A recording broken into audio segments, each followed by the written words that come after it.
We're a weekly gaming podcast where our mission is simple: to bring to light and discuss topics that have an impact on our gaming hobby, and at the same time, highlighting our diverse gamer community, also remaining dedicated to our origins.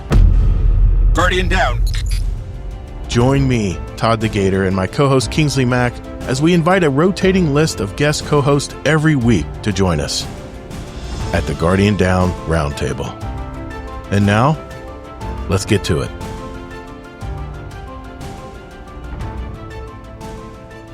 What's up, Guardians? Welcome to episode 365 of the Guardian Down Roundtable. In our podcast, we talk about news and topics that impact our gaming hobby, all while keeping a focus on our community. We go live every Thursday night, 9 p.m. Eastern on my Todd the Gator YouTube and Twitch channels, as well as our Discord live stage. And every month, we try to invite a new member of our community to pull up a chair and share their story with us. And tonight was supposed to be one of our two new guest interviews, and that was Dadbot Hero. And apparently, I think he told me, I spoke with him Tuesday, he was moving, in the process of moving. And man, let me tell you, I know everything he's going through right now because I hate moving. I effing hate moving. And I just moved my mom and dad to a new house. I know exactly what he's going through right now. So apparently, I guess he just couldn't make it tonight. But we'll see what we can do in a future show and possibly have him back at a later show. We are a live video show, by the way, with an audio version available on Monday morning. We love the live shows, though, because we like getting input from our chat. So if you have some input, you have a question, anything like that, jump in the chat, talk back with us, and we may read it aloud on the show. Let me first say hello to my co-host from the great state of Utah, Mr. Kingsley Mack. Mike, how you been tonight, man? Everything going all right? I think I need a drink. Is it deja vu all over again? I feel like there's some deja vu here, but it's okay. I'm doing good. Thanks, man.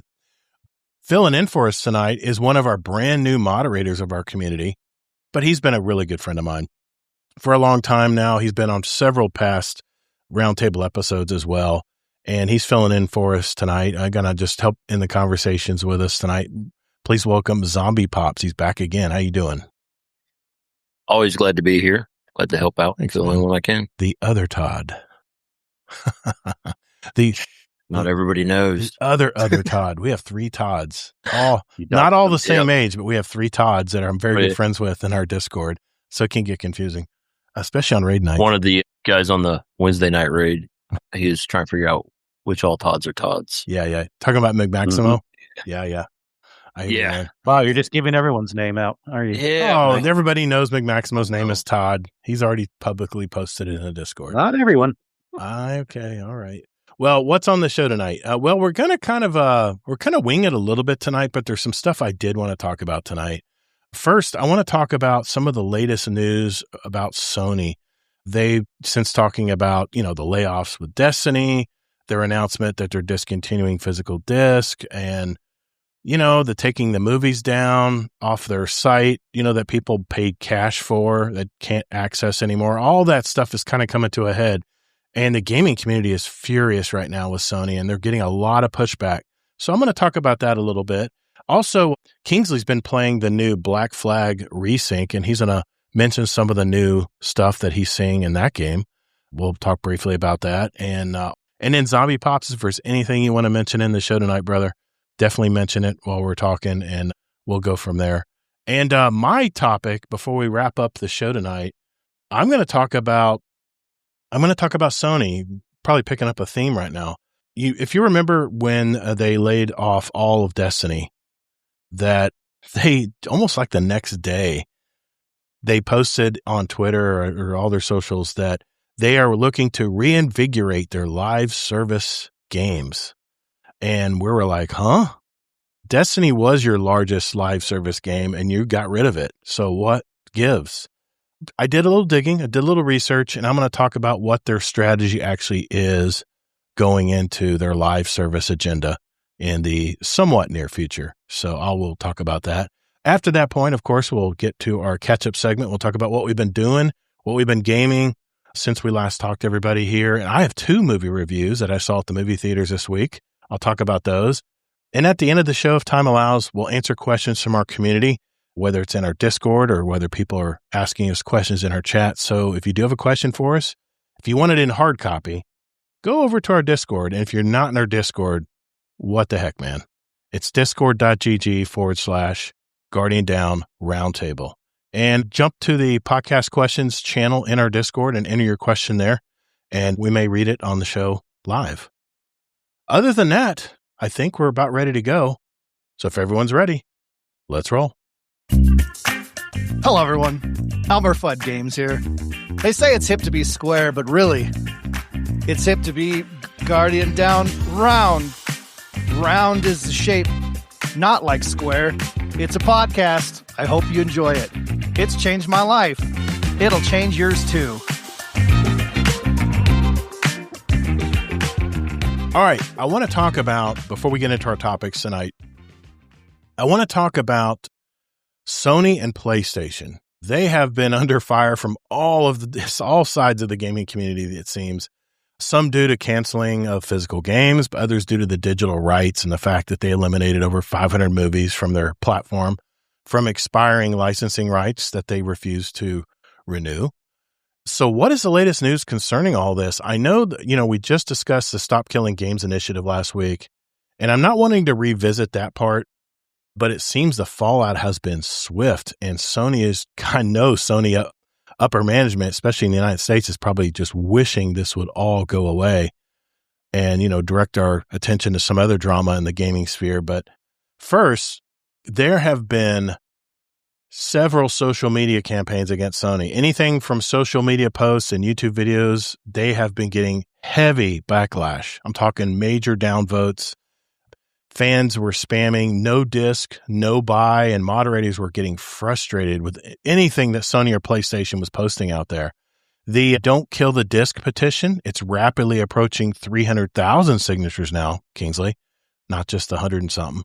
The Sony sub-studios like Santa Monica, regarding, the new God of War that's coming out, they're allegedly sending out those panic tweets reassuring fans that their upcoming titles will still have physical releases to avoid that immediate blowback.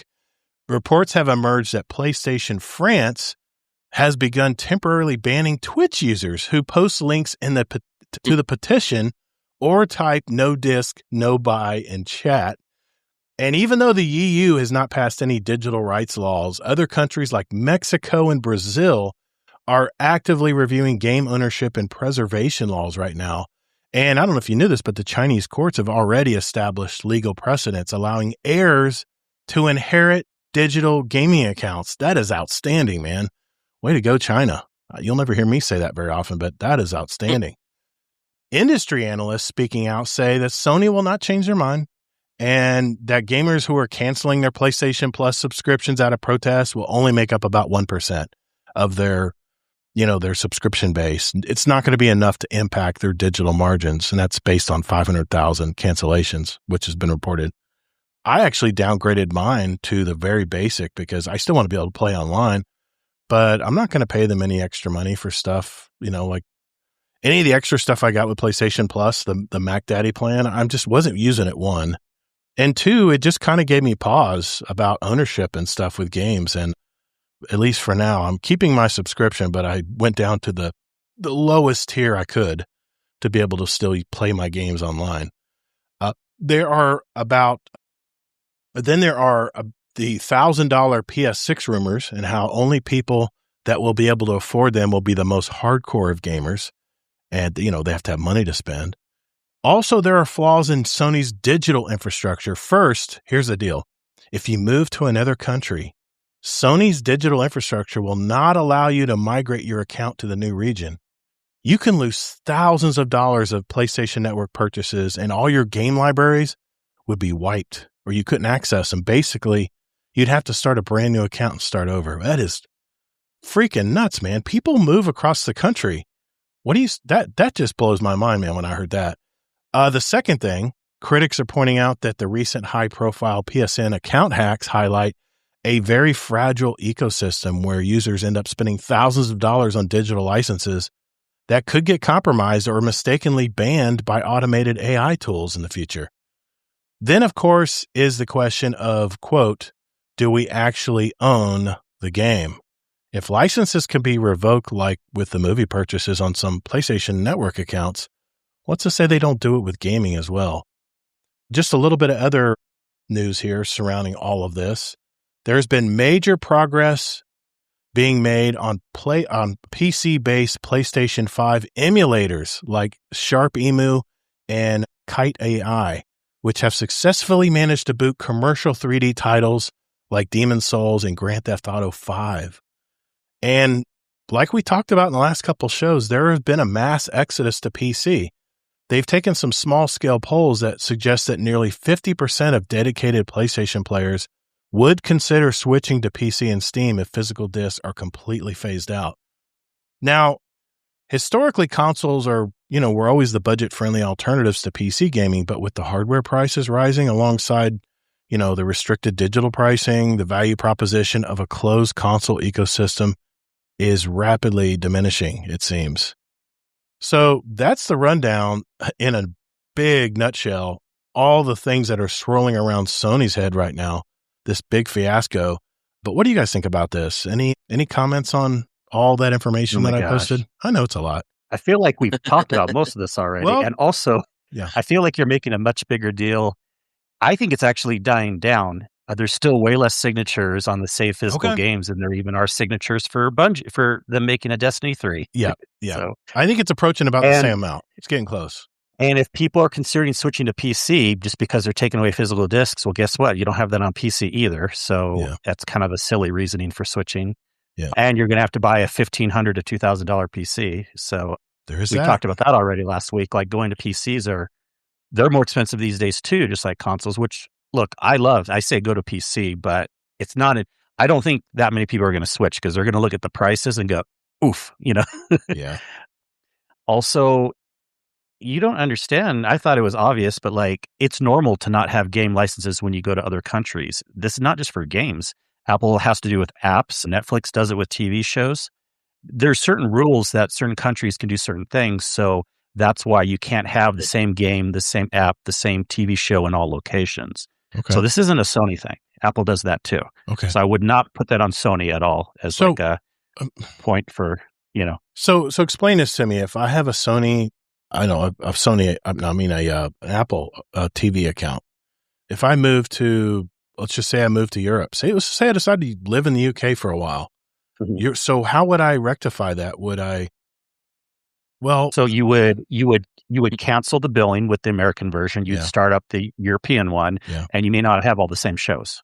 Okay, because different. Regions, there are a lot of shows that are in all countries, but you will not. That's why people will use VPNs also to get the British Netflix shows or vice versa. The American. I tried. All right, I may have tried to do that to watch a few nature shows from the UK because they get them before we do, especially the David Attenborough stuff. And you have to buy a license in the UK. That's how you can't get around it. If you use a VPN to try to, you have to buy a TV license. And then if you buy a TV license, they want to know, well, where do you live? And you got to go, in the United States. I just want to watch your show, man. UK has got to figure it out. Yeah. I mean, UK to here, maybe it's different. It's a slightly different topic. They can find ways to get around VPNs, but still the overall point is true that you can't just assume when you go to another country, you get to keep everything. But here's the difference.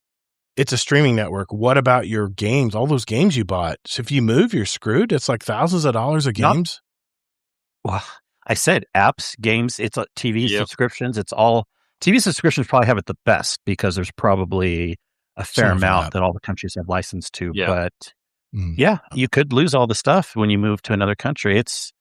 I don't know. It seems normal to me. I wonder if you could use a VPN that way. You could potentially. Yeah. Yeah. Okay. Yeah. Yep. Okay. Well, the reverse way. Mm-hmm. Okay. All right. What do you think about all this, Zombie Pops? I'm not the biggest Sony fan. You were an Xbox guy. I forgot. Yeah. Well, I was an Xbox guy. Obviously more on PC now. Yeah. So, but I think, people arguing with companies, that's the only way you can get things to change. Yeah. Don't let the companies run over you. I mean, I get it. I don't know if it's going to do any good. Because like you guys were saying, different countries, you end up losing licenses or, rights and stuff like that to different shows and different games. And we have games available here that are banned in other countries and vice versa, which is probably one of the reasons why if you do change countries, you can't. The license don't transfer and stuff, I prefer physical disc, but obviously on a PC that doesn't happen anymore anyway. So I don't know. I think that people voicing their opinion about what they want, good on them. Hopefully it helps. I don't think it will, but hopefully it does. Well, that's what I said a lot about even the Destiny petition thing back in the day. I think it's awesome to have that, and I signed it too. It's good to voice opinions, but it's not going to change anything, probably. Wow. That's crazy. Yeah. Well, here's the thing. It could, but you would need 1 to 2 million people probably minimum before it changes something. But okay, all right. Well, I was going to mention Xbox, but I think I'll wait till my topic later to mention what I've heard lately about Xbox. But I'll table that. No pun intended. But yeah, that's all. That's pretty much all I had. I did want to mention an announcement today. It was just tweeted out. In fact, I just got the notice about it. But it appears Lars Bakken has left Bungie after 20 years with the studio. Now, Lars Bakken, he's behind a lot of the Gambit. Then they made Gambit back in the day. He was really in charge of a lot of that. Also, he's been very heavily involved with a lot of the Crucible, and he's now, of course, was developing for Marathon because it's, it's a PvP game. So, but yeah, he left the studio. I'm waiting for Tom Cotton to leave. If Tom Cotton leaves, I'm going to be worried because that guy has been around a long time as well. He's one of the original members of Bungie as well, and he's always been surrounded by a lot of the PvP stuff. And he was one of the first to move over from Destiny to Marathon within Bungie. But yeah, I just want to mention. So you're not worried right now with Marathon? Oh, Marathon's got its own problems. I think for the first, that's what I was saying. You're already worried. So, well, I'm worried, but when I see talented people like this that we've known for a long time, with all the all the live streams and stuff they've done, to be leaving the studio, I'm like, we got a lot of brain drain here, guys. What is Tony going to do with this studio? Mm-hmm. It's not looking good. I don't know. It's not looking good right now. That's for sure. Are you guys into World Cup? So I'll tell you real quick. I mean, in theory, yes, but not so much. I don't really enjoy watching any sports on TV. That being said, I like going to sports events somewhat, IRL. Last night, I actually went to a local soccer game, Real Salt Lake, and they were playing. It was like an exhibition game because they were taking a break because of World Cup, but they're playing some team from England, actually. And it was hilarious because I got to look up who it was, but it was like it was kind of like funny, yet also like irreverent, yet rude at times, but yet awesome at times, of like this whole like America versus Great Britain thing, kind of like the unruly kids fighting the parents and stuff. But like there was like these chants they were bringing in and stuff, like, oh my gosh, this is hilarious. But our team's pretty good anyways. We won 4-1, which is a pretty good score in soccer. It's a solid they had a lot of fun going with friends. I was at a restaurant the other night for my sister's party, and they had who was playing? I think it was it Argentina and Netherlands or something? England. Yeah. No, it was Switzerland and someone. It was Saturday night. Anyways, I thought it said Switzerland, but anyways, I don't know that much about it. But the long way to answer that is, I'm slightly interested. France and England play Saturday, 5 p.m. France and England is heavily. Actually, France is pretty well favored. I don't know. We'll see how it turns out. I don't really watch much football / soccer, but I was just this is why my ADHD medication hasn't kicked in yet, because I just happened to see the scores next to the tweet. I was like, hey, you guys watch soccer? You guys watching the World Cup? Sorry about that. That was a really 90-degree turn there. Anyway, yeah, we were talking about Marathon. Marathon their numbers are really dwindling. I mean, they have the 21st coming up, which is Tuesday? Next Tuesday, I think. Is it right? Tuesday? Wednesday? Something like that. Sometime next week, the 21st, their major update for season 2 is coming. And that's when the full PvE game is going to be coming out, called Vault Breaker. I am going to give it a try. I don't know how long I'll be in there, but I want to at least see what they've done, what work they put in on that. I'll help with the numbers. I'll log in. I already bought the game. So I'll do that next week. But yeah, I think they dip below. Oh, man, they dip below that 2,000 mark into like 1,900 territory. That's getting scary. So I don't know if people are just taking a break or what's going on. It's actually pretty evening out right now. The average high is about, and this is just for PC, but we do know most of it's on PC. Yeah. The average high is 6K right now to 6,500. Okay. Usually the weekend. And if you look at like the 1 to 3 month chart, it's not really. Yeah, it is trending slightly down, like a very, very light trend, but it's pretty even. Yeah. Kind of, I mean, Destiny's trending down more than Marathon is, but of course, Marathon's numbers are a lot lower. Yeah. Yeah, it's not looking good for Marathon, and Bungie's numbers have gone down a little bit. You can tell people are getting through their Pantheon runs and Destiny. What'd I Destiny, say? You mean? What'd I say? You said Bungie. Yeah, Destiny. I meant Destiny. Sorry. Yeah, the numbers are going down a little bit, but they're not like. It's not like a cliff. It's like just people have played, they've said their final goodbyes, and the numbers are just starting to on that downward trend. And what's that look? Zombie. I mean, people are playing through it. They're, yeah, it's low. It is what it is. Yeah, that's for sure. It is what it is. Yeah. I need to jump into this part of it. That's all I had on the latest news from about Sony. Kingsley, did you want to mention the new Black Flag Resync that you're playing now and some of the updates for that? Yeah, you don't mind? I'm going to jump. Yeah, I'll be different about this because I don't love being repetitive. And I've mentioned I've been playing it. I was excited for it coming up. I just wanted to give kind of like, now I've gotten further into it, a more mini review on the game.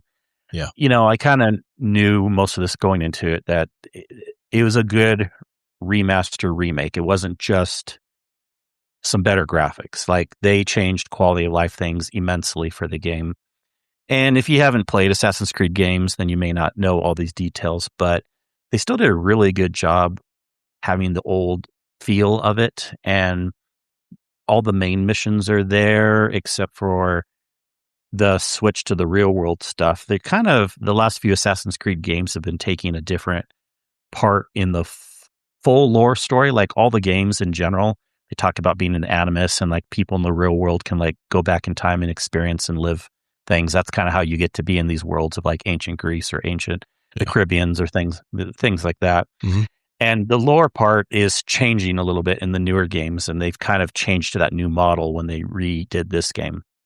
But the main game is all there, and they've even added some additional quests and stuff. They even added a few things to make the weekly stuff to come back, the quote live service. It's not really a live service game, but they are going to have like little weekly quests and bounties and ship battles you can do. So think of kind of like, they had this a little bit in the old one too, but it's so much better now, where you can kind of set up a board almost like you're playing Risk or something, where you kind of have, you buy little ships and they can do battles on bases or other ships, and you have to play it right. It'll say like, if you're going against this ship, it needs generally between 3,000 to 500 XP, and your ship can do about 3,000. So you may not win the battle. So you can build up and get a better ship or whatever, and then you let them run in the background. It says come back in 45 minutes or come back in 24 hours or whatever.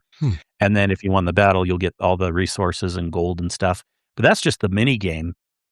You don't have to do that, but that's kind of like the live service aspect and all these little quests and stuff. But man, it feels so good. Just the controls, like they just made the movement feel more smooth.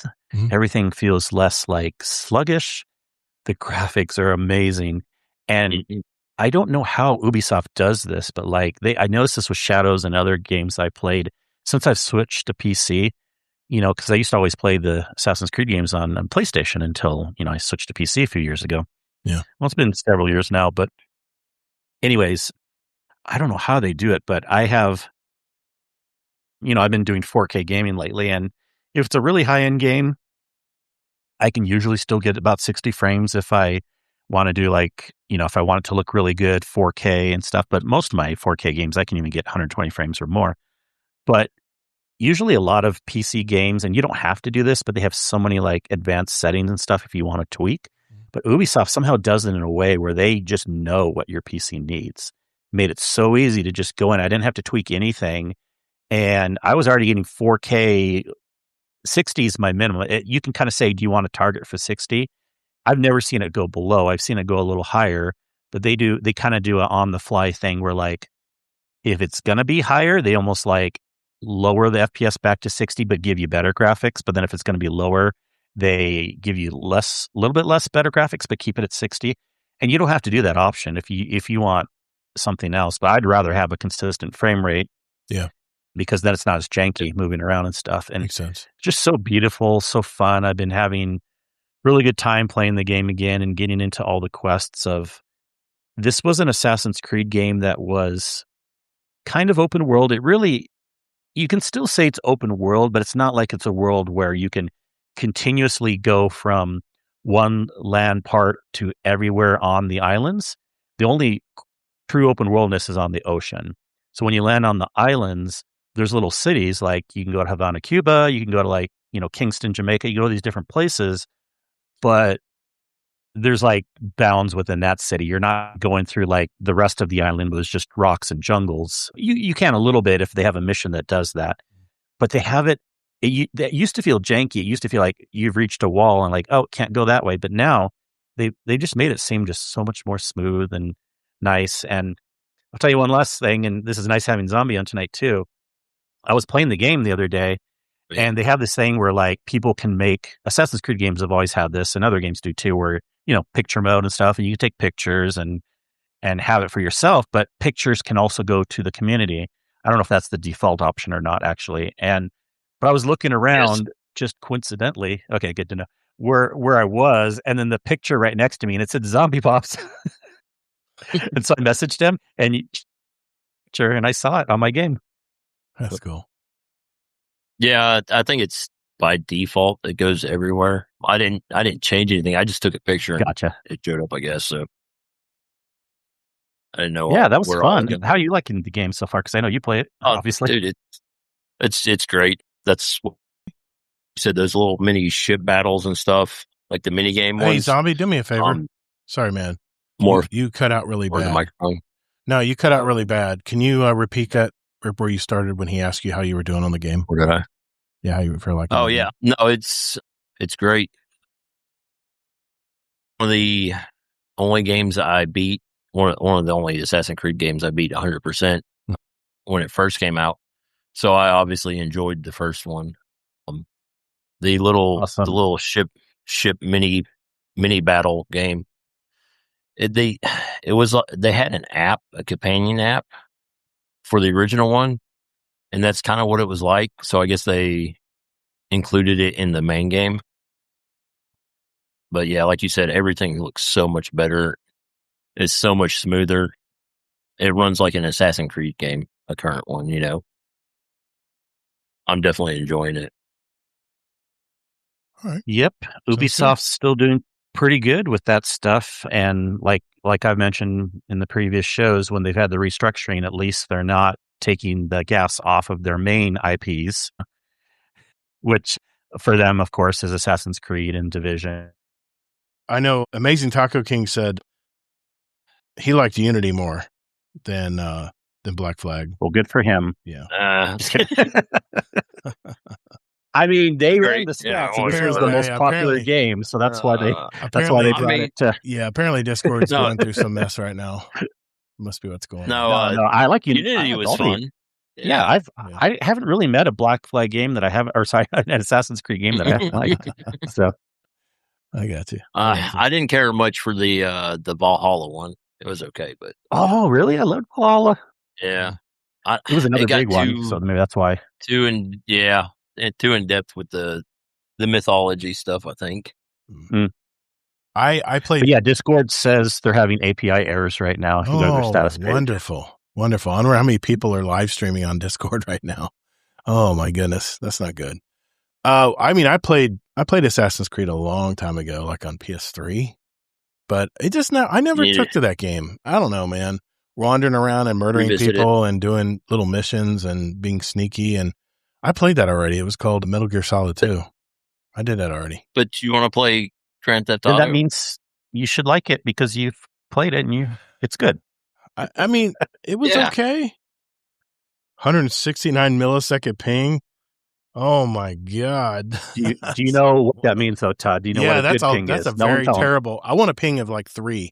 I don't want 169. Okay, you know. That's ridiculous. No, I learned about ping when I was playing Battlefield games in the servers. They'd always give you what your ping was. Yeah. And yeah, you always want a short ping. Oh, so that's why you know. Yep, that would make sense. You always want a short ping. Well, okay. Let's do this while we have audio. Let's take a small break here.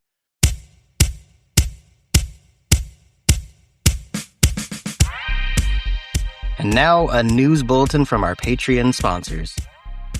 In today's economy, gas is high, joy is low. But the Guardian Roundtable and the Guardian Downcast is on the rise. You're listening to Guardian Roundtable. Hey, what's up, everybody? Future Gator here. Welp, in, I guess, the first time in 7 years, Discord is having issues. Hey, it's bound to happen. And, if you're a podcaster, you're going to run into these technical problems. So we had to cut the live show short. But I did want to carry on with what I wanted to talk about, my topic for the night concerning Sony. I did look for a This Week in Destiny from Bungie this week, but still nothing has been posted. They've promised us a final TWAB, but it's week 2 now, and we still have yet to get anything from Bungie directly. So I'll keep an eye out for it. I would love to do one last TWAB before it goes away forever, but it is what it is, I guess. So we will be right back, and I will bring up my topic concerning Sony right after this. Hey, Guardians, even though we're now the new Guardian Down Roundtable, all the ways you can contact us are the same.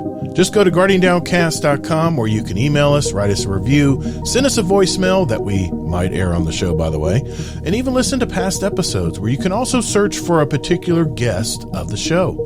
I use this every week to find past episodes that our guest roundtablers are from, so you can go back and hear them and hear their story. GuardianDownCast.com. Okay, for my topic this week, Sony is getting a lot of heat from everyone since their announcement of digital-only games, and not to mention the major layoffs of Bungie and the stoppage of support for the Destiny 2 game. Then, ironically, Sony announced a new focus on live service games when they just canceled their biggest live service franchise. So what the hell is going on at Sony right now? Well, I did do some digging, and I'll lay out their latest plans going forward. In a nutshell, Sony is getting tired of gambling massive amounts of cash on live service games that might flop. Concord comes to mind. They're pivoting to a much safer, hands-off approach to protect their bottom line. Now, here's the breakdown of what they're changing. They're basically passing the buck on cost. When Sony owns a studio, they're on the hook for everything: salaries, healthcare, office space, the works.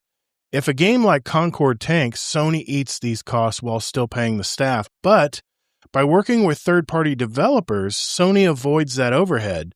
If a game doesn't make money, that's the developer's problem, not Sony's. So what they've done is what I like to call the landlord hustle. As Sony realized that the real money isn't making games, it's owning the store. Think of it like a landlord collecting rent. They don't have to build, maintain, or risk anything on a game like Genshin Impact. They just sit back and take their 30% cut of every transaction happening on their platform. It's essentially free money with zero development headaches. Well, they used to do that with the Destiny game. If we bought silver through the PlayStation Network, I guess they would get 30% of the silver that I bought for buying cosmetics back when Bungie was wholly owned and not run by Sony. So they used to do it that way, But I guess when they bought Sony, then they took on all the development headaches with it. So if an in-house project fails, it's a PR nightmare involving studio closures and layoffs, and we know how that goes. If a third-party project bombs, Sony's risk is basically capped at the money they already put in and invested in the game. They can just pull the plug, walk away, and leave, and the developer basically has to deal with the fallout. It saves them from all the massive brand damage and corporate mess. The Jim Ryan era and the era of let's buy up studios to build our own live service hits, it's gone. The new strategy is letting outside devs take all the risk while Sony sits back, acts as the landlord, and collects the check if a game actually takes off. Sony's massive bet on flooding the market with live service games has officially hit a wall, and we're watching a brutal top-down course correction right now. The days of throwing blank checks at dozens of different multiplayer projects are over, and the fallout has completely reshaped their studio lineup, especially Bungie.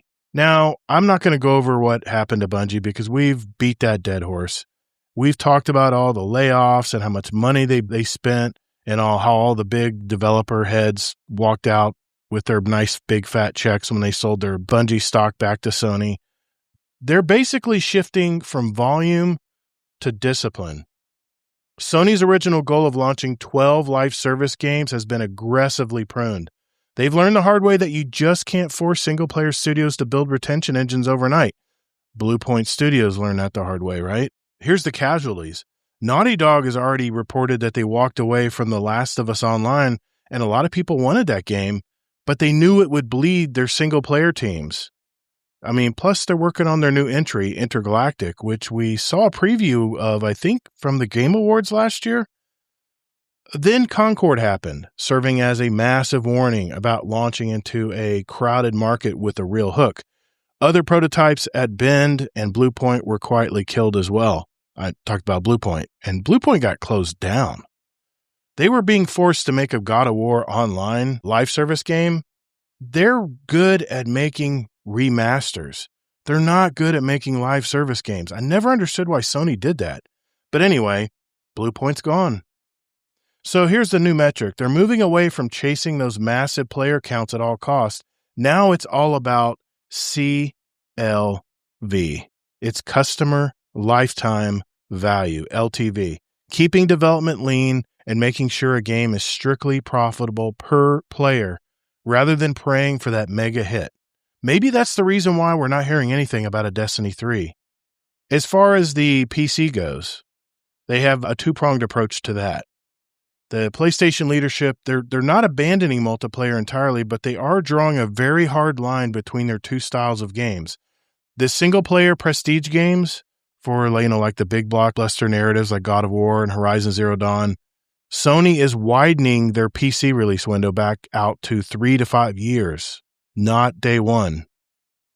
They want to protect the console hardware and keep those games, feeling like you must own them for reasons, to buy a PlayStation and keep a PlayStation.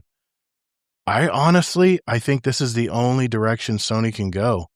Consoles are already in a very precarious state right now, especially with all what I talked about earlier in the show about how they're having problems with licensing and do we actually own a game? We talked about the Stop Killing Games initiative last week. All of this kind of comes full circle to consoles and how so many people are getting driven to the PC market now. The live service day and date, in other words, multiplayer, PC is going to be mandatory on day one. Helldivers 2, they prove that live service games need that massive immediate player pool to, that has that crossplay in order to survive. Ultimately, the era of loose spending and unvetted multi-million-dollar live service experiments is over. Sony is playing it incredibly safe now. They're outsourcing external partnerships to fill the gaps, while Marathon stands as the final high-stakes gamble of the original layout and plan. Speaking of Marathon, I want to share this real quick. This was just announced from Kotaku. The title of the article was Marathon Promises an Even Bigger PvE Mode in the Fall. I've talked about the new PvE mode coming next week on the 21st, and this is going to be somewhat of a roguelite version of the Cryoactive. That is what is debuting next week. But I'm just going to read the article verbatim here. Bungie has shared more details on upcoming changes to Marathon following mass layoffs across the studios. A mid-season update arrives next week with PvE, quote, roguelite version of Cryoactive, the extraction shooter's raid-like in-game map, which I've never seen, by the way. But the developers are promising an even bigger PvE experiment to come to the game in the fall. Maybe this is why Sony is still backing Marathon right now. Will it become the next Destiny? I mean, you got to kind of wonder, how big is this PvE mode going to be? They said Vaultbreaker is our very first experimental PvE mode. A new blog post reads this. We're excited for all of you to jump in and check it out, and we can't wait to gather up all of your feedback and data as we continue to work towards our full PvE mode arriving in Season 3. It continues down near the bottom.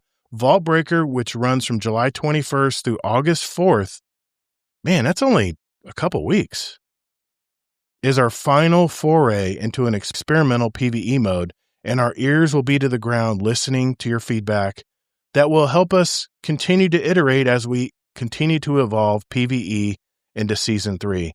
Man, are they abandoning the PvP mode? I mean, they can't be doing that.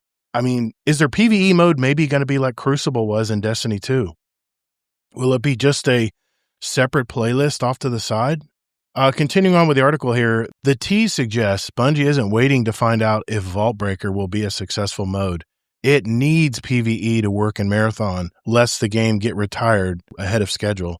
Vaultbreaker is essentially a retooled version of CryoArchive to remove PvP and keep the rewards players can earn from it from messing with the rest of the game's multiplayer's loot economy. The promise of a full PvE mode suggests Bungie is working on some fundamentally recrafted version of Marathon that won't have human opponents.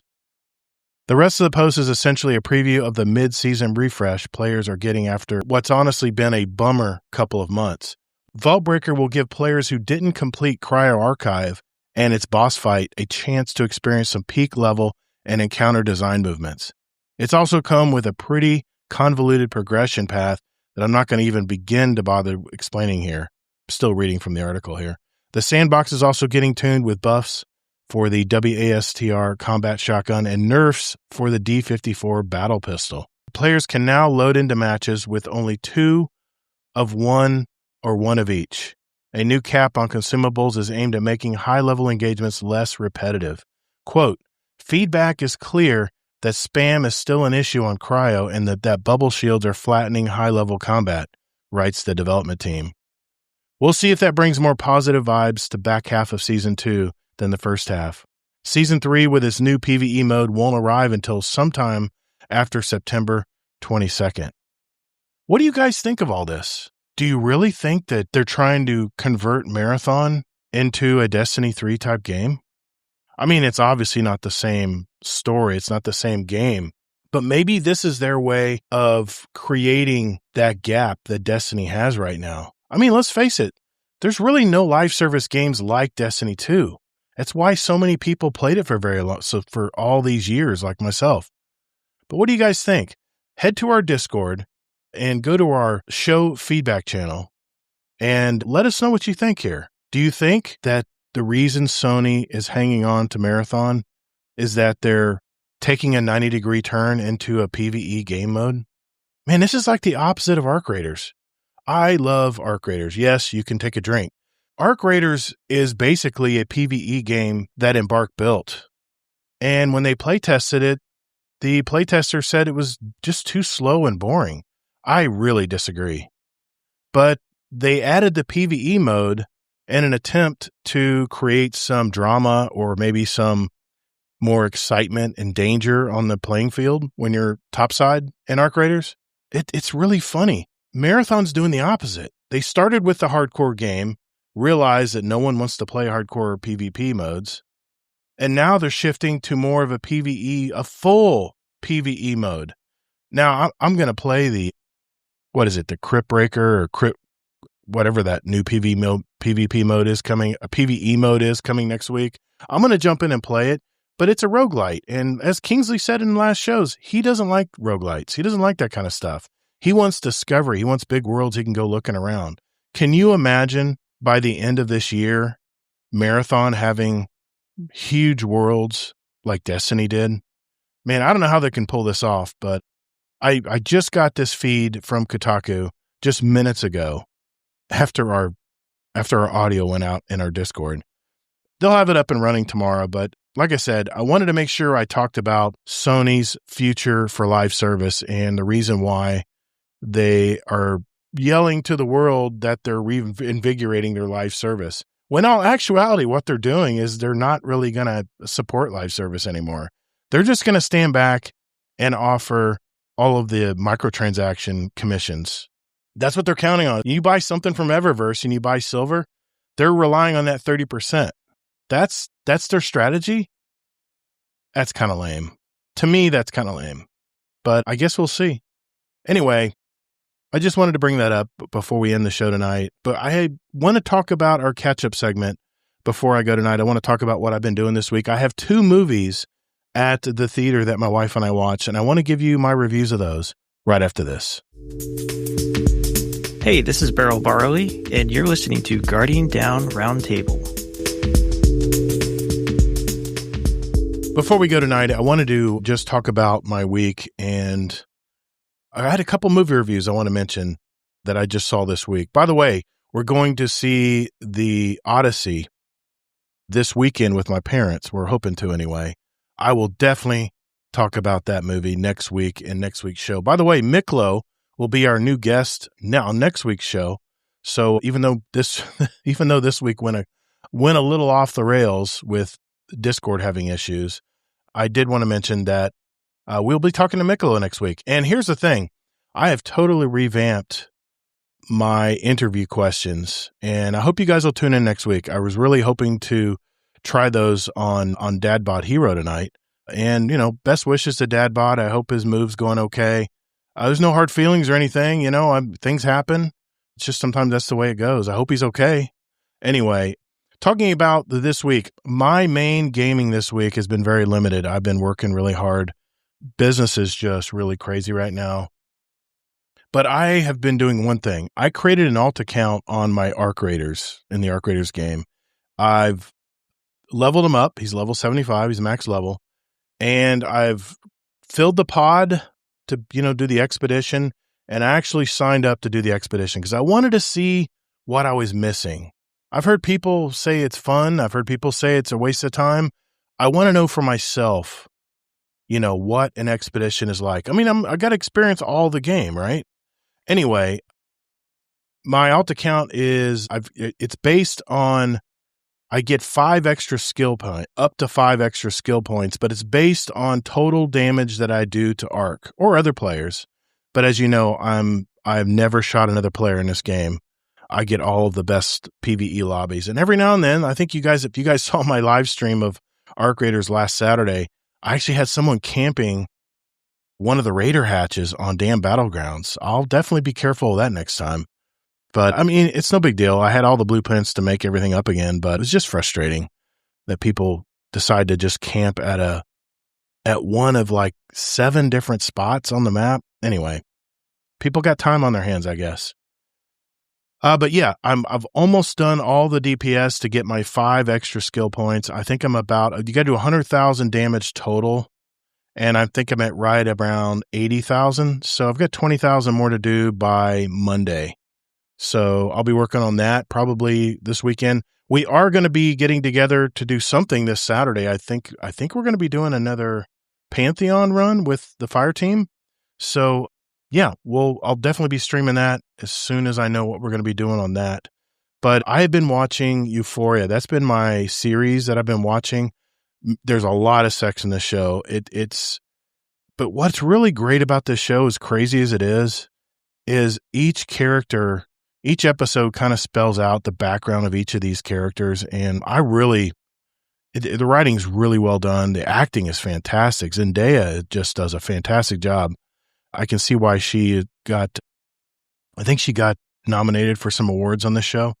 Anyway, that's been my TV show of choice. I finished season 1 and 2. I'm on season 3, which I heard gets even crazier. My wife and I saw 2 new movies at the theater this past week using my AMC Stubs A-List membership. I can see up to 4 movies every week, any screen, any format. First, we saw a funny little film called Gail Daughtry and the Celebrity Sex Pass. And I think of it as a parody about a couple soon to be wed, and each agrees on a celebrity where they could have sex without any repercussions, right? The Sex Pass. Well, this actually happens with the husband and his celebrity crush, or whatever you want to call it. And the entire movie is about the journey before this wedding happens. And it has so many cameo appearances from many actors like Zoe Deutsch, John Hamm, John Slattery, Jennifer Aniston, Ken Marino, from Children's Hospital, Ben Wang, and even a very small part for Paul Rudd. It was hilarious. His part was really funny. My wife was in tears with this one. She was laughing so hard. But most of the jokes and situations kind of fell flat for me. Maybe I was just tired, but I just didn't really engage a whole lot with this movie. I really had a difficult time keeping my attention on it, but in the end, it was pretty damn funny. So I'm a bit mixed on this one. My wife said she would give it 4 out of 5 stars, but I'm a little bit tougher on movies, and I gave this one 3 stars. It was just okay. I'm pretty neutral on this one because the first half of the movie was okay, and the second half was definitely funny. So you draw your own conclusions there, and let me know in the Discord what you thought of it. The second movie we watched this week was, to me, a much funnier movie called The Invite. And it stars and is actually written by or directed by Olivia Wilde. Their supporting actors are Seth Rogen as her husband and Edward Norton and Penelope Cruz as the other couple. This is a story about 2 couples who are neighbors, I think in New York City, and one of the couples is invited to dinner. And what happens next is it's a mix of things. It's hilarious. It's a little unnerving. It's a little risque. It also has kind of a sad tone to it at the end, but if you watch it, I think the ending was pretty good. I don't want to ruin the movie, but I really think you'll like it, especially if you're married or in a relationship. It's a great movie to bring someone to if you're in a relationship or you're married. Seth Rogen, to me, though, stole the entire show because between lines, he would throw in little improv things. It just had us cracking up. I bet you there are a lot of outtakes on this movie where the casts were just laughing their ass off between takes. I give this one 4 stars. It was a very funny film, and especially today, I don't really think there's enough funny movies out there in the theater. So it was very refreshing to see this one.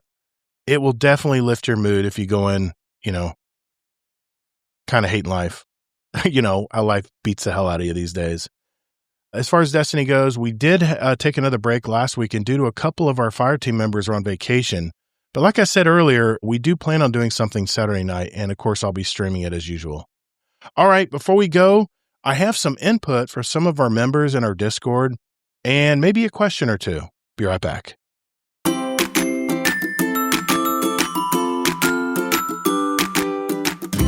Hey, Gator.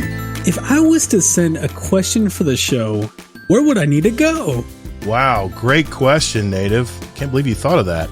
You can send us a question for the show in our Discord at discord.gg/GuardianDownCast and enter it in our podcast questions channel. Or they can email us at guardiandowncast@gmail.com, or what I really like are those voicemails. So just go to guardiandowncast.com, that's our website, and hit that send voicemail button at the very top or the very right side of the page. Believe me, you can't miss it. Wow, Gator, there are so many awesome ways to send questions to the show. Thanks, Native. It's that easy. So what are you waiting for? If you have a question for the show or just want to make a comment about a past segment, send it our way, and we might read it out or play it live on the show. All the links are down in the episode notes down below. And later, Guardians. All right, bro. Is that it? Because I'm done. I'm about to be out of here. Yeah, okay. I'll Venmo you later.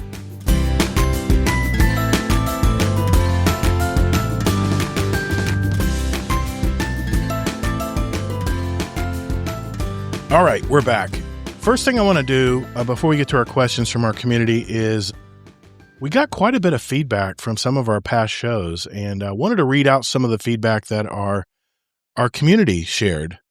I will start with B. Leahy, which is one of our older members, and I always love his comments. I never quit playing Destiny. Yes, I do like shooting aliens in the face, but I also like to see big number go up. I've actually reached 549 and I'm pretty proud of it. Maybe I'll reach 550 later tonight. Also, I asked about finding players and you guys recommended the Owlbot, so I tried it. Results were mixed, but I finally did learn how it works and I'll be trying to use it more in the future, so thanks for that. Yeah, don't be afraid to use our Owlbot. Our Owlbot is our it's a sesh bot, basically. We use the sesh service. We pay for it. Our Patreon members, thank you patrons, pay for that service for our community where we can put games together, not just Destiny games, by the way. Any games, multiplayer games that you want. I think just about everything you can create game sessions for and find people to play. About Disc. Years ago, I read an interview with Bill Gates. He explained that the industry had a problem. To run the software they wanted people to run, they needed the whole country wired for broadband. But that obviously wasn't possible, especially quickly. The short-term interim solution was CD-ROMs and Blu-ray disc. But there was no intention of keeping that technology long-term. It just wasn't going to be needed. And frankly, the last thing companies worry about is people reselling their products. They don't like it. Hell, if Amazon had their way, there wouldn't be libraries. Business is in business to sell products, and they are generally opposed to anything that cuts into their sales. I don't know if you know this, but textbook publishing companies are now renting student textbooks for a semester at prices that are higher than what you used to be selling the price of the book. That is crazy. I was glad to hear you asked people for feedback as to how they play games, but I would love to know what percentage of people sell their old games. I never sell a game. About the never-ending question about Bungie and Sony shutting down Destiny 1 and 2. I asked Gemini about this. The answer is too long to post here, so I'll probably just email it to you. But the bottom line is that shutting down Destiny makes little sense for many, many reasons. About GTA 6, I've never been interested because I don't like the theme of the game, but I'm an old fart. However, about how big the world will be in GTA 6, according to the sources, the world in Minecraft is 7 times the size of the total surface of the Earth. Great show. Wow. Great feedback. Thank you, B. Leahy. I appreciate that. We had some feedback from our buddy. His name is Skippy to the Max. That's his nickname right now, but this is McMaximo. Regarding the console wars, Sony and Xbox doubling down on exclusive titles are really throwing a wrench into the machine. If I could play any game on any device, then of course I would buy a PC. But 99% of the games I've wanted to play over the years have all been exclusive to PlayStation. And many of them still are several years later. I didn't even play Destiny when it launched, but if I did, I'd had to go to PlayStation. The fact is, with prices going sky high, many gamers can't afford more than one device. So you choose which one has the most games you want to play. You want to play the new God of War and the new Halo? Well, tough noogies. As far as the Stop Killing Games initiative, again, this is McMaximo. The handshake between the developer and the downloaded or disc game is the most annoying thing in the world. How am I supposed to play my single-player games when the zombie apocalypse comes? Seriously, though, it is super annoying when you bought a game, but you can't play it because you happen to be offline for whatever reason. This is especially true if the developer is not selling or supporting the game anymore.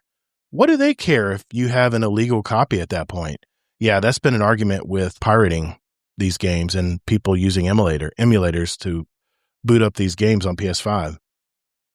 As far as single-player games, if a developer stops supporting a game, they should give you the option to download every bit of it of offline playable content like Destiny campaigns and strikes. Hard drive space is relatively cheap if it preserves a game you love. Online games are a bag of hurt. I don't think a developer should have to keep servers running indefinitely, but if they could, but they should still let you download the offline playable portions of the game before shutting the servers off.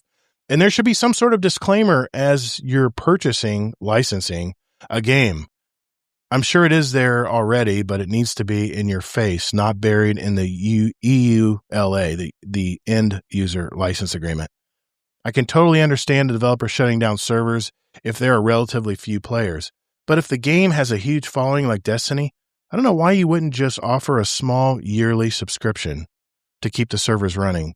I would happily pay $10 or even $20 a year if it meant I could jump in for a few times a year. I'd be willing to bet that there are a lot of gamers who would even pay to keep it running, even if they never played it again, just for the sake of the community or the nostalgia.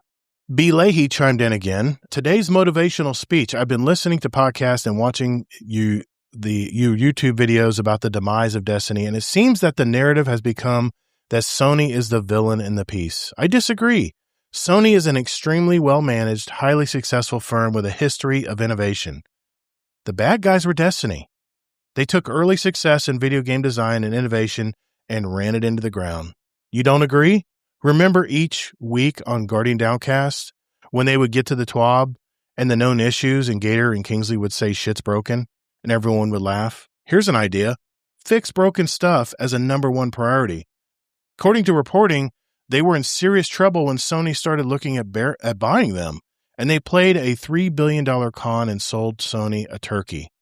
I suppose you can argue that Sony forced them to cut costs that resulted in massive player defections to record lows, but something you have to remember. Businesses have to make money to stay in business. The idea that the clever move when player counts were bottomed out would be to greenlight Destiny 3 makes no sense. Here's what I think. Sony is going to have a Bungie rise from the ashes like a phoenix.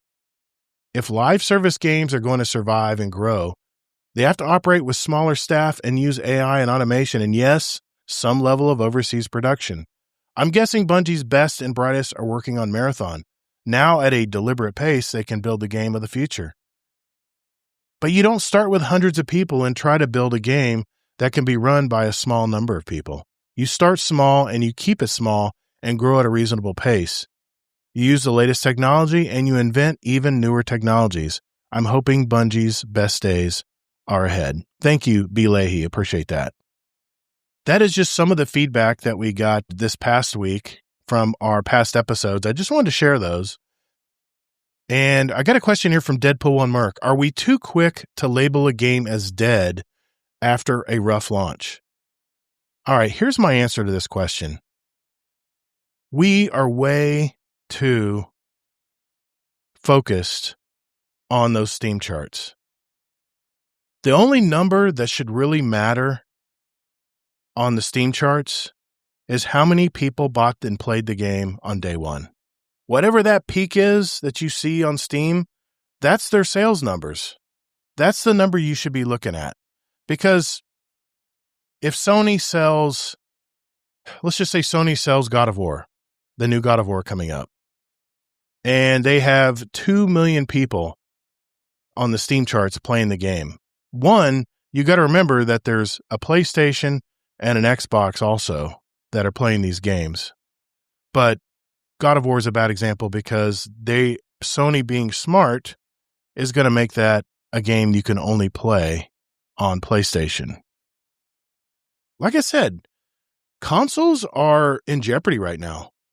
I think Kingsley's right. I think they'll make one more console, and if consoles are just not the cheap alternative anymore to PCs, I think they might stop there and just let things happen however way they happen.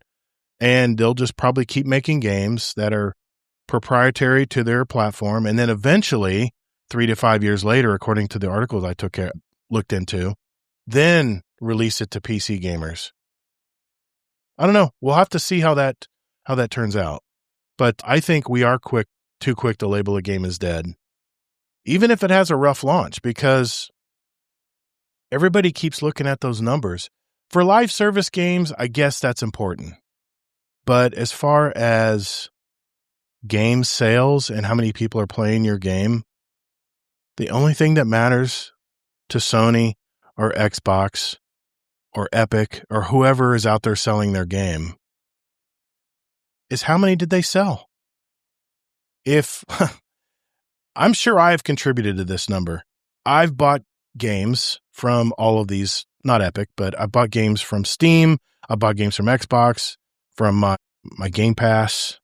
I've bought games directly from the PlayStation Store on my PlayStation 5 Pro and set them aside. I know. I'm working on it. It's a problem, okay? But I set them aside because I'm involved in another game. Like right now it's Arc Raiders. That's a second drink. And until I'm done with Arc Raiders, and Arc Raiders is very much, to me, it reminds me so much of Destiny. Because when Arc Raiders launched about, 7 months ago, 8 months ago, they had so much demand for their game. I think it took them by surprise. I don't think they expected people to really jump on their game as much as people did. I heard that within the first 15 days, they already made their money up that they invested in the game. So they've sold, I think, 15 million copies, I want to say, of Arc Raiders. And yes, it is a live service game. They do updates every so often. It reminds me very much of Destiny. They nerf stuff. They fix you put patches in to fix stuff. Like there was a duplication glitch that people were taking advantage of. There's cheaters in the game. They've banned a bunch of cheaters. I mean, it's very much like Destiny. This is the problem with live service games, but here's the thing. I think Arc Raiders is going to get a Forsaken moment. Remember when Destiny was almost dead? And if you look at the numbers for Arc Raiders right now, you'll see a downward graph to like a little sliver, which is what Destiny was seeing before the update came out. That really doesn't matter. That just means people aren't playing right now because there's no content to play. They played through it all. I came in 5 months later, and that's why I'm still consider Arc Raiders a fun game to play, and I'm still playing it. But I'm getting to that point now where I've done just about everything in the game, and there's really no reason to play unless I just want to just go topside and just fiddle around and look into drawers and see if I get a rare blueprint by chance. And it's all RNG. It's all RNG, very much like Destiny was. So right now it's scratching that itch. But yeah, I think all people need to worry about and quit looking at Steam charts is how many games did they sell? That's all that matters. When Sony makes 90% of their profit from their digital sales of their games, yeah, that adds up pretty quick. 90% of 15 million copies of something is a lot of money, especially when they're charging $59.99, $69.99, or even $79.99 or $99.99, like with GTA 6 coming up. Anyway, thanks for the question, Deadpool 1 Merc. I appreciate that. Barrel Barley had a question here. Have you ever been to GCX? It's in Orlando this year. Well, Barrel Barley, I don't know how to break this to you. It's always been in Orlando. Well, it started in Tampa in the early years, and it was called Guardian Con. It was a Destiny-only event. I think Warframe would participate as well, but it's more of a general gaming conference now. There's going to be a lot of vendors there this year, but yes, GCX is in Orlando this weekend. Is this weekend? No, it's the 25th, I believe. July 24th and 25th. That's a Friday and Saturday, but it's being held at a different spot. It's at the Universal Orlando Resort in Orlando. That's even closer to where I live. I had some buddies of mine, old community members, that reached out and want to know if I was going to join them. I'm not actually going to the GCX proper, but it's within City Walk, which I know very well. I've had many anniversary dinners out there. I know all those restaurants pretty well. And I'm going to see if I can meet up with them and get a drink or get some lunch with them. So hopefully I'll meet up with them. It's the 24th and 25th, and it's at the Universal Orlando, what they call, it's the area right before the parks. It's right next door, by the way, of Hard Rock Live. And I've been in there watching comedians before. It's a beautiful place.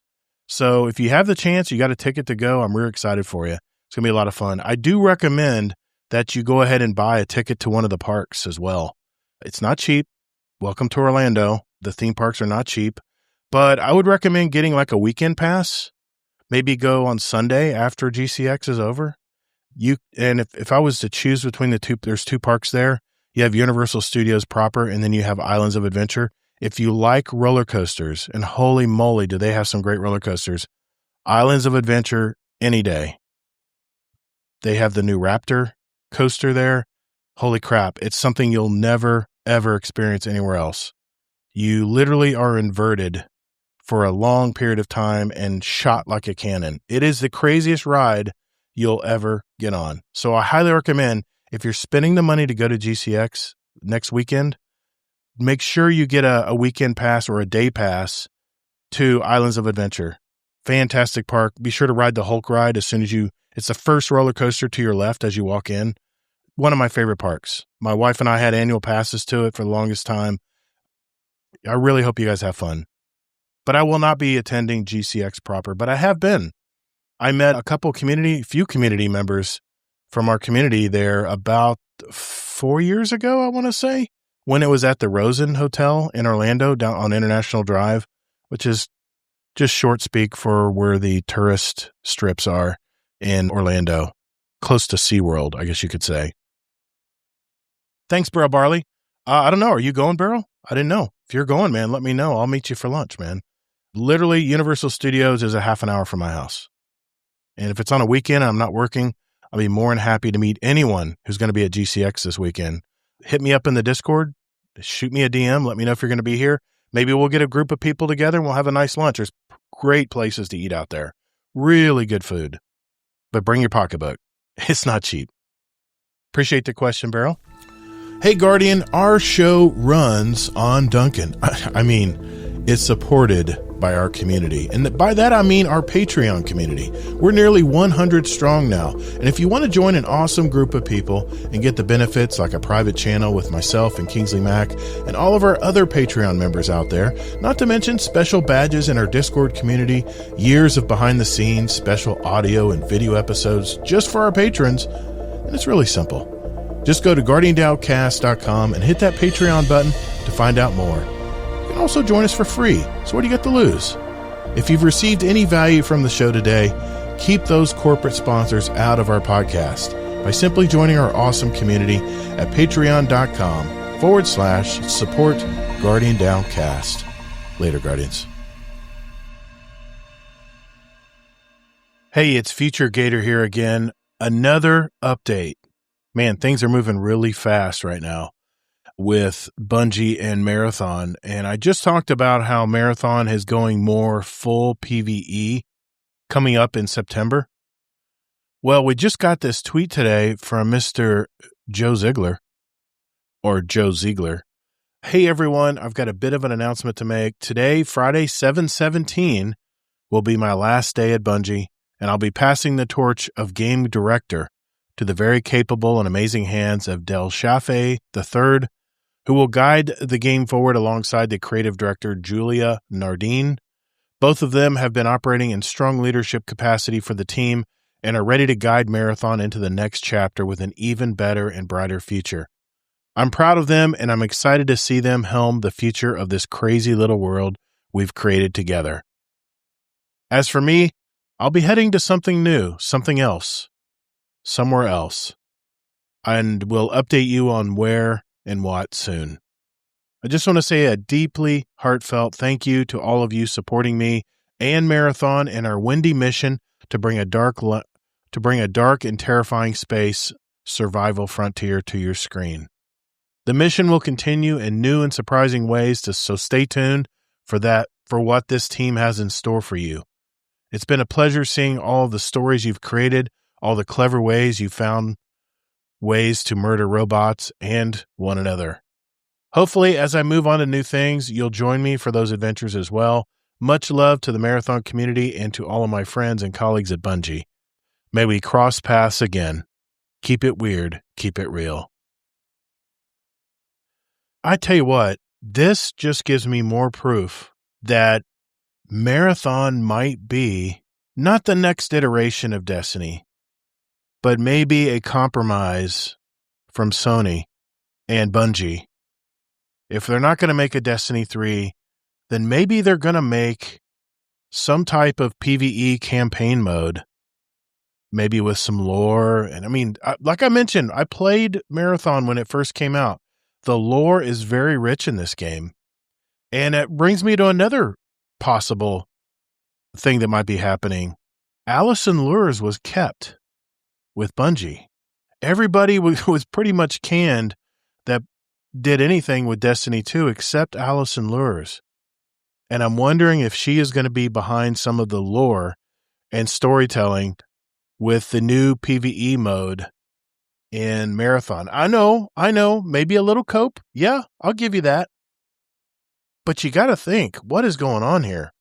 Because Joe Ziegler, he's a PvP guy. He came in here to direct the helm for this sweaty PvP mode that is Marathon, this extraction shooter where it's very, very sweaty.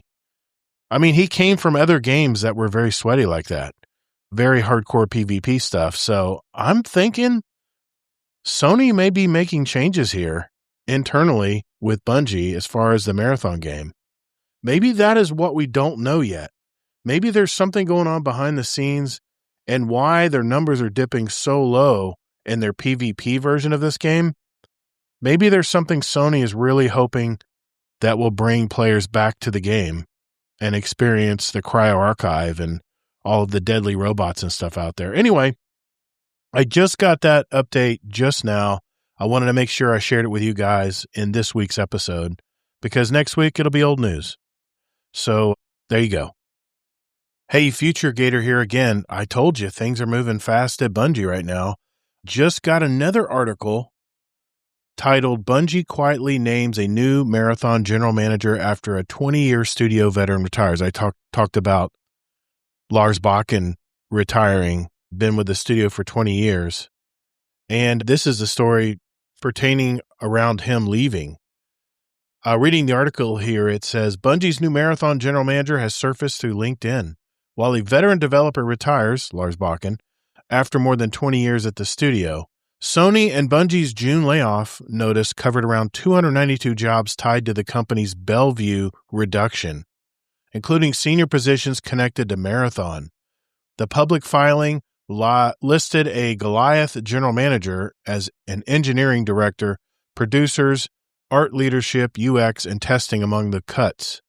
Goliath and Marathon's internal project name, which made the leadership gap hard to miss. Scott Taylor, now if you don't know Scott Taylor, he was one of the OGs as well within the Destiny and Bungie game.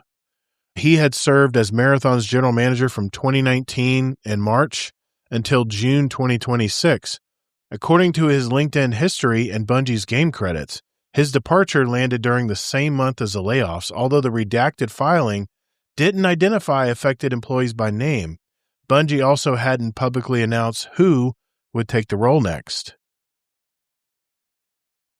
Now, the Game Post, which this article is by, has spotted a new LinkedIn update that fills in that missing piece. Marathon general manager role now held by Bungie's head of product. Joshua Dean became Bungie's head of product in June of 2026 and is also serving as Marathon's new general manager, according to an update on his LinkedIn profile. Dean says he is responsible for Bungie's wider product strategy across current franchises, future projects, incubation work, and investment priorities. His Marathon remit covers product evolution, team organization, and player health, with the aim of supporting sustainable growth. Responsible for stewarding values, studio product and vision, and portfolio strategy, Dean's LinkedIn profile update reads, fully dedicated to driving holistic product leadership across the studio by connecting long-term vision, franchise direction, incubation leadership, and investment priorities into a coherent, sustainable path for Bungie's future. Serving as general manager for Marathon, driving product evolution, team organization, and player health in support of sustainable community growth, overseeing Bungie's incubation efforts, ensuring early development is aligned with Bungie's mission, strategic priorities, and long-term portfolio direction. That's a broad job at a studio already being pulled closer into Sony. Dean isn't arriving from outside Bungie either. He served as head of franchise strategy and product engagement from January to June of 2026, head of publishing from August of 2024 to January of 2026, and senior director of marketing strategy and operations for just over a year before that. Earlier, Dean spent more than 2 years as Global Destiny Universe franchise director. He previously handled platform strategy and global commerce at Bungie. His background is weighted toward franchise planning, publishing, market performance, and long-term product direction rather than hands-on game design. The same round of profile updates also confirms Lars Bakken is no longer at Bungie. Bakken retired from game development in June after 20 years and 9 months at the studio, ending a 28-year career in the industry. His final Bungie title was Senior Design Lead, while Marathon's credits list him as Senior Activity Design Lead. Bakken's work runs through several of Bungie's biggest releases. He was a multiplayer designer on Halo 3, worked on Firefight, an investment design lead at Halo Reach, served as a design lead on the original Destiny, and became Destiny 2's PvP design lead. He also received design credits on Shadowkeep and The Witch Queen.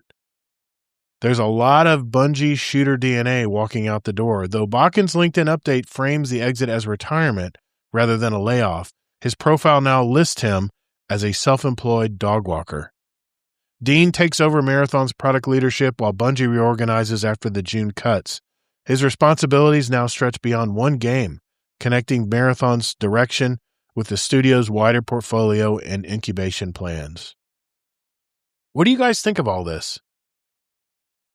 Seems to be a lot of changes, and it's happening really quickly here. And another reason why I wanted to make sure I shared this with you guys today in this week's episode, because we've been taking a close look at Sony this week, and maybe we should also be taking a close look at Bungie this week. So another update added. Scott is no longer with Bungie. Never got an announcement about that. They kind of swept that under the rug, didn't they? I don't know. Time will tell here. We'll keep a close eye on Bungie's direction, especially with the Marathon game here in the next few months. And I kind of feel like this is do or die for Marathon. But what if they actually make it happen? What if that Destiny magic can be shared or duplicated in the Marathon game? Like I said, I know it's a lot of cope. And believe me, I would love some Destiny-like gameplay that is PvE versions instead of sweaty PvP. But we'll have to see. I just wanted to make sure I presented that to you guys as well, connected to Lars Bakken leaving and now the quiet leaving of Scott Taylor, which was another one of, like I said, another one of the design leads for the longest time with Destiny. I tell you what, there's one of two things happening with Bungie right now. Either one, this is the end, and we're seeing just the falling apart, the last few pieces of the Bungie studio before its demise. Or two, which is my more hopeful possible end to the Bungie name, is that this is a 180-degree turnaround of the Marathon game. And it looks to me from the people who have left, Lars Bakken, Joe Ziegler, Scott Taylor, these are all people that were with the PvP team at Bungie. Scott Taylor kind of floated around, but these are main PvP core people who designed a lot of things in the Crucible and Gambit. And Joe Ziegler, of course, you guys know, I think came from Valheim, a very, very sweaty shooter. But maybe this is the time where a PvE-minded group takes over. I don't know. You know, it could be either or. Or maybe something I'm not even thinking of right now. But I really would like to be a fly on the wall inside Bungie Studios right now. I really would. I'm gonna stop it there, guys. Sorry about the technical difficulties tonight. Sometimes, you know, it just can't be helped. And if I can't hear the other two guests on the show, then why continue with the show? So I at least wanted to finish the show out. I owe it to you guys every week. I want to make sure I produce some content for you guys every week. Hey, before we go, I want to give a really big shout out to our Patreon community. especially our Dungeon Champion patron, Deadpool1 Merc, and our raid bosses, Amazing Taco King, Jealous Gaming, and Frostbite. Hope you're doing well, bud.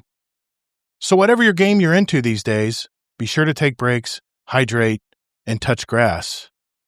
Mohawk Angel, community member for over 3 years and a $10 fist bump member for over 42 months. Thank you. The path to victory is long, but there's always hope. Fight! Thank you all so very much for listening, and whether in life or in your game, get your reps in. And later, Guardian.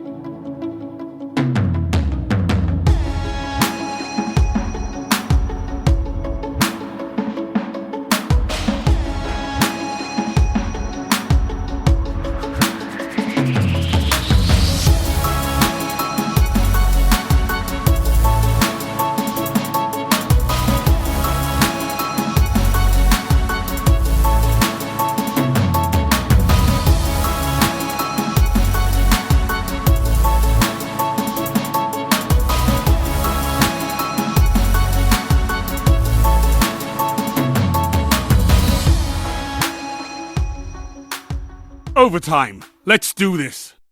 Well, what's up, Guardians? Welcome to episode 365. 365. Man, that's crazy. Of the Guardian Down Roundtable. In our podcast, we talk about topics and news that impact our gaming hobby, all while keeping a focus on our community. We go live every Thursday, 9 p.m. Eastern, on my Todd Together YouTube and Twitch channels if you're listening right now, and as well as our Discord live stage. Hello, Discord live stage. How you doing? Once a month, we do invite a new member from our Discord community to pull up a chair and share their story with us. We are a live video show with an audio version available every Monday morning, early. We love the live shows, though. It's the reason I do live shows is because I love interacting with the chat. So if you're out there in the chat tonight and you want some input, or you got a question about something, throw it in the chat. We might read it out aloud on the show, and we'll just go from there. But I like the input. I love the input with the community. I'm working my tail off all day. I'm not really in the Discord as much as I used to be anymore. And this is kind of my time to talk to everybody. So we did have a brand new member episode tonight. Dadbot Hero was supposed to be on the show tonight, but from what I understand, he is in the midst of moving, and his goal was to get everything set up for the show tonight. And I just figured something came up because we expect him to be on tonight, and he's not here. So our gracious friend and new moderator, by the way, to our community Discord, and of course, part of our fire team, our every week fire team, typically every week, Mr. Zombie Pops is here with us tonight. How you doing, man? Good. Glad to be here. Thanks, man. Thanks for filling in tonight. We got some stuff to talk about tonight, but first, my co-host from the great state of Utah, hopefully less smoke-free, Kingsley Mack. Mike, how you doing tonight, man? Wait, less smoke-free or more smoke-free? I mean, less smoky, less smoky. Not the Smoky Mountains where wildfire smoke. Not Smoky Mountains where zombies from. Less smoky Utah. Hopefully, Utah's gotten a little less smoky, Kingsley. Well, in general, not really, but where the main population is, it has, just because of the way the winds are going. But still, to the south of us, where all the fires are, it's still pretty bad. I think the biggest one is up to 50% containment, so that's good news. Okay. They can take weeks sometimes to months, sometimes to stop. Wow, you're telling me that? That's crazy, man. I know you said there was a website you can go to and you see all the active fires. That just, I don't even know if they have that in Florida. They probably do, but it would be. You just go to Google Maps and type in wildfires. It would not be impressive in Florida right now. We don't have a lot of wildfires going on. We get afternoon showers like almost every day now. So yeah, I tell you what, guys, we're not going to go, by the seat of our pants tonight, but I do have some stuff I want to talk about. And I want the guys here to jump in with anything they want to talk about in gaming. And so here's what we're going to do. First, I'm going to talk about the digital ownership in physical games. I've been talking about that with Sony in our past couple shows, and Sony's kind of been silent about all this latest announcements, of discontinuing physical disc until, 2028 when they're going to do that. I think it was January. So I wanted to give an update on some pushback that Sony is getting from the gaming community right now, and they are getting roasted. Next, I'm going to next I'm going to talk, and I think Kingsley, you have some stuff to talk about as far as the new Black Flag resync. I think you had some stuff you want to talk about. Bring that up. Zombie, if there's anything you want to talk about, man, let's definitely get into it as well. And then wrapping up the show tonight, I'm going to switch over to my topic that I wanted to bring in for the show tonight. This is, when everybody at Destiny got laid off, and then you got that erroneous announcement like almost a day after from Sony saying they wanted to reinvigorate their live service offerings. Everybody kind of scratched their head like, huh? You just laid off your biggest live service game, and now you want to reinvigorate your live service. So I'm going to get into that because I did a little digging, and I've kind of done some research on what their strategy really is going forward. Not that people want to hear much about Sony right now, but at least I'm going to share it, and you guys can do with it what you will. After that point, we'll do our normal catch-up segment where everyone will talk about what they did in the past week or since we talked to them last. And at the end of the show, if time allows, we'll answer any questions from our community. So if you do have a question for us tonight, make sure you throw it in our podcast questions channel in our Discord community. Or if you have a question in chat and you're not in our Discord, why aren't you in our Discord? It's discord.gg/Guardian Down Roundtable. Join up, say hello. We have a very friendly bunch in our community here, and we've been growing it for 7 years now. Yeah, it's crazy how long we've been doing this. So, and if you want to send us an email or a voicemail, it's guardiandowncast.com. It's right there on the lower right-hand side of your screen if you are watching the show live tonight or on a replay. Miklo, how you doing, man? Miklo will be on our show next week, by the way. I've been waiting to break in, but since you brought that up, no one can hear you yet still in Twitch or YouTube. There's no audio. I confirmed by trying to listen. No audio and just Twitch? Confirmed again. And YouTube. Okay. I checked both. Let me double check a few things here. I only cut it right then because you specifically said hi to Miklo and he wasn't going to hear you. All right. I will. Let's take a quick break here. We'll be right back.